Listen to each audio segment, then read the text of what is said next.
D'après Nicolas Notovitch, Jésus voyagea en Inde, au Tibet et en Égypte. Les évangiles parlent de Jésus enfant, puis adulte à 30 ans. Mais que s'est-il passé entre-temps? Des récits du Ladakh racontent son passage, bien avant son retour en Palestine. Selon certaines traditions, un jeune maître appelé Issa aurait étudié en Inde. On dit qu'il visita des temples hindous et des monastères bouddhistes, prêchant l'amour universel. Des chroniques tibétaines parlent d'un maître venu de l'Ouest, enseignant la compassion. D'ailleurs, ces paroles ressemblent étrangement au sermon de Jésus sur la montagne. Le sermon de Jésus sur la montagne, rapporté principalement dans l'Évangile, selon Matthieu chapitres 5 à 7, constitue l'un des enseignements centraux de Jésus. Les points de ressemblance avec le bouddhisme: incompassion et humilité, les béatitudes mettant avant l'humilité la douceur et la compassion.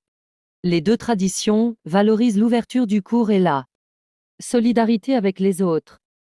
2. La non-violence et amour des ennemis. Jésus recommande de ne pas répondre au mal par le mal et d'aimer ses ennemis. De même, le Bouddha affirme que la haine ne cesse pas par la haine, mais par l'amour et la compréhension, faisant de la non-violence un principe fondamental. 3. Pureté intérieure et sincérité. Jésus insiste sur la purification de l'intention, affirmant que la colère ou le désir peuvent être aussi graves que l'acte lui-même. Le bouddhisme. L'attachement au bien matériel et au désir est une source de souffrance. Le chemin de libération implique le renoncement et le détachement. 5. La règle d'or et comportement éthique. Jésus enseigne de traiter les autres comme on voudrait être traité. Le bouddhisme enseigne un principe similaire, que l'on peut trouver dans le Udana Varga. Ne fais pas aux autres ce qui serait désagréable pour toi. Les deux insistent sur l'éthique et la réciprocité.